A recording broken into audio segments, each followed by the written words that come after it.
আমার নবীজির আগমনে জমিন পর্যন্ত নাচতে শুরু করলো। আজকে আমার বুকে পা রেখেছে রহমাতাল লিল আলামিন। শুধু তাই না, আমার রসুলের আগমনে চন্দ্র সূর্য গাছপালা পর্যন্ত নাচতে শুরু করলো।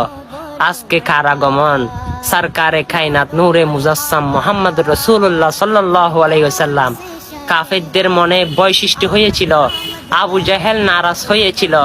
আর আমার রসুল আগমনের সাথে সাথে এমন একটি নূরের ঝিলিক বের হয়, আলো বের হয়, যে আলোতে সিরিয়ার প্রাসাদগুলো পর্যন্ত দেখা গিয়েছিল। সুবহানাল্লাহি ওয়া বিহামদিহি।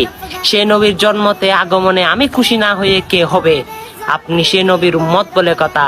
আমার প্রিয় নবীজি হাসরের ময়দানে আমার জন্য শাফায়াত করবে, আপনার জন্য শাফায়াত করবেন।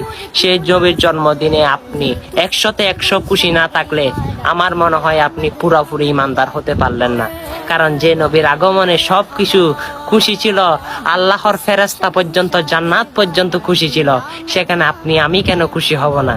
চলুন সে নবীর